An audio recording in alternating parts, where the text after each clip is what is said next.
Ay, magandang araw po sa inyong lahat ha. Maikli lang po itong ating Spokes Hour dahil nag-aantay na sa akin aking sundo, no? Meron isa kasing network na nais akong interviewin, sabi 12 noon. Ako, na-late-late na po, no?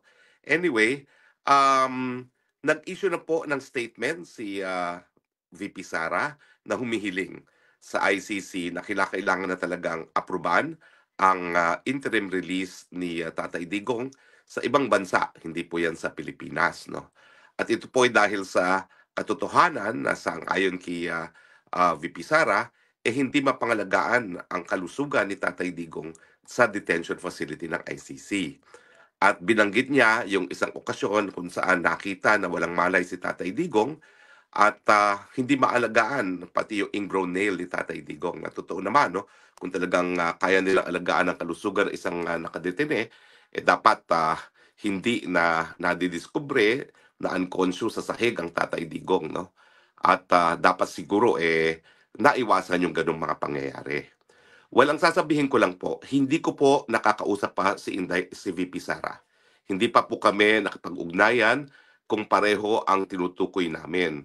Pero mga mahigit isang buwan ang nakalipas, nakapanayan ko po isa nagtatrabaho sa detention facility. Ang sinabi sa akin nung empleyadong yon, kung naalala nyo, merong report minsan na nailabas daw si Tatay Digong panandalian sa ICC Detention Center. At ang dahilan daw ay routine check-up. Pero ang sabi sa akin ng empleyado, hindi daw routine check-up yon.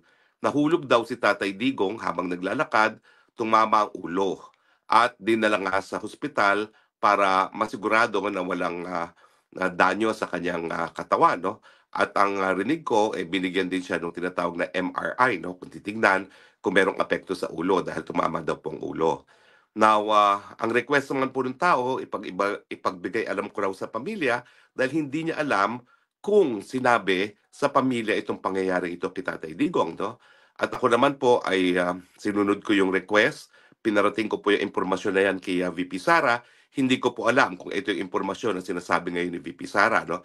Basta ako, pinarating ko sa kanya at iniwan ko na po sa kanya yan kung anong gagawin niya sa impormasyon na yan dahil alam niyo naman po, no, anything about health is covered by the right to privacy, no? So bahala na ang pamilya mag-process ng ganyang impormasyon kasi hindi ko naman alam kung talagang hindi sinabi sa kanila, no? At hindi ko naman tinanong. Basta ako sinabi ko yung impormasyon dahil yan naman yung pinangako ko dun sa informante na nagsabi sa akin. So ulitin ko po, hindi ko alam kung parehong tinutukoy naming okasyon ni BP Sara, pero may ganyang impormasyon po na pinarating sa akin na ang request ay iparating naman kay BP Sara. At bahala na po si Inday Sara, si VP Sara mag-confirm kung kapareho kaming insidenteng sinasabi. No? Pero ang malinaw po talaga, kung talaga nangyari ang insidenteng yan, talaga pong bagamat meron silang clinic dyan sa detention facility, hindi po sapat yung clinic na yan para pangalagaan nga po ang kalusugan ni Tatay Digong. In fact, gaya na aking sinabi sa aking title, mukhang banta po sa kalusugan ni Tatay Digong ang pananatili sa detention facility. No? Now, meron pang sinasabi si VP Sara na ingrown name man lang, hindi nila maasikaso. Paano pa yung mga seryosong mga medical na pangangailangan ni Tatay Digong? Ang katotohanan po at 80 si Tatay Digong, kinakailangan na talaga ng 24-hour assistance, no? Kinakailangan na kung hindi full-time nurse, caregiver.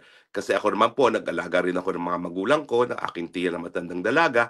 Talaga naman po when they hit 80, meron akong isang midwife na talagang nag-aalaga sa kanila. One at a time lang naman po dahil hindi naman sila sabay-sabay na naging nagkakasakit at nagiging bedridden. Pero lahat po ng inalagaan ko dumaan sa punto talaga na kinakailangan ng full-time caregiver. At yan po siguro ngayon ang hinihingi ni VP Sara doon sa kanyang panawagan na kinakailangan na talagang bigyan siya ng interim release dahil sa interim release, at least makakakuha sila ng full-time caregiver, nurse or midwife, pero yung susubaybay kay Tatay Digong at masisiguro na hindi naman siya matutumba at mawawalan ng malay sa sahig. No?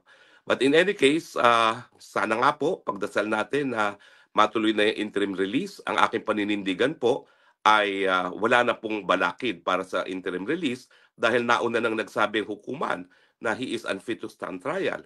If he is already unfit to stand trial, ano pang gagawin niya sa kulungan? No? That would amount naman po to cruel and unusual punishment dahil siya ikukulong na hindi pa napapatunayang nagkakasala.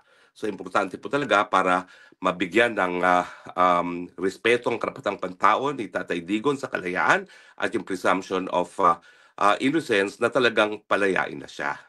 Pero mga kaibigan ha, mag-ingat po tayo. Ang dami-daming fake news dito sa Dahig, no? May fake news po na kumalat na di umano, ako daw po ay dahilan para magkawatak-watak ang mga Pilipino. Ay na-address ko na po yan. Malinaw na malinaw po na ang dahilan po na nagkakaroon ng paghahati-hati, meron talagang mga tao na ayaw na makipagtrabaho sa mga taga-DDS at mga maisog. Ako naman po, ginawa ko lahat para sila ay mapagkaisa, pero nung hindi po talaga po pwede mapagkaisa, pumanig ako doon sa DDS at saka sa maisog. Bakit? Sila naman po talaga ang sa simula't simula supporters na ni Tatay Digong mula pa ng 2016. Daig pa nga nila ako dahil ako naman inaamin ko ako'y hindi DDS noong 2016, no? At sa tingin ko naman unang-una, kakilala silang personal ni Tatay Digong. Pangalawa, dapat naman i-recognize natin yung kanilang naging papel sa pagkakahalal kay Tatay Digong na naging dahilan para napakita ni Tatay Digong na po pwede talagang maglingkod sa taong bayan na hindi nagpapayaman. Di gaya ng nakikita natin ngayon dito sa flood control scandal na talagang mga mambabatas, pati ang presidente, ang House Speaker, talaga naman pong tinatrato na negosyo itong gobyerno, no?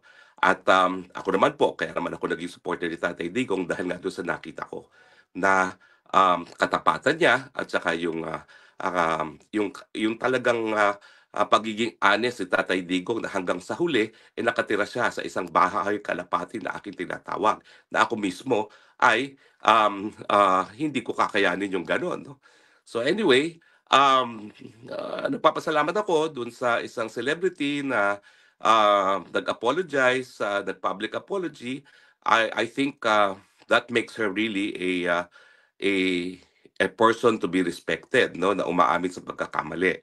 Pero siyempre medyo hilaw ata yung kanyang apology kasi inaabsulto niya yung mga ibang personalidad na nakita naman natin sa isang video na nagre-rehearse pa kung paano ipapakalat yung fake news tungkol sa akin, no.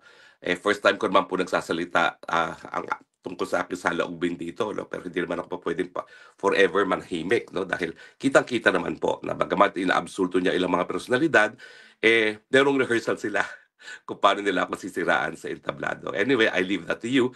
I leave everything to God, but I appreciate the public apology, you know, at least from the person na nagsalita sa entablado. Dami rin po itong kumakalat na fake news, ha? Napalaya na rin po si Tatay Digong. Wala pa pong kanyang desisyon. Lahat po ng desisyon ay pinapublish po yan sa webpage ng ICC. So kami naman po, ilang beses na po na merong mga lumalabas na balita, hindi namin ini-include sa aking Facebook page hanggang hindi lumalabas mismo sa page ng ICC kasi mahirap na pong makuryente. 80 years old na po si Tatay Digong at maselan lahat ng impormasyon tungkol sa kanya, lalong-lalo na kung ito ay may kinalaman sa kanyang impending kalayaan. Anyway, hindi po ako po pwede magtagal dahil ako ay susunduin na talaga. Siguro po, nagpapasalamat talaga ako sa mga sumusuporta sa atin, yung mga hindi naniniwala sa mga fake news na pinapakalat sa atin, at yung patuloy na nagtatangkilik sa ating Facebook page, sa ating mga iba pang social media outlets dahil bagamat ang dami-dami pong naninira sa atin, nandiyan pa rin ang inyong tiwala. At ako naman po ay magiging tapat sa inyong tiwala. Sinusuri ko po lahat ng aking sasabihin na ito ay pawang katotohanan lamang. Hindi po tayo perpekto, minsan nagkakamali, pero kung tayo naman po magkakamali, aaminin naman po natin yan. No? So maraming salamat po at hanggang sa muli, ito pong yung Spokes ng Bayan, Harry Roque, nagsasabing, I love you Philippines. You're the only country that I have. You're the only country that I love. Bye!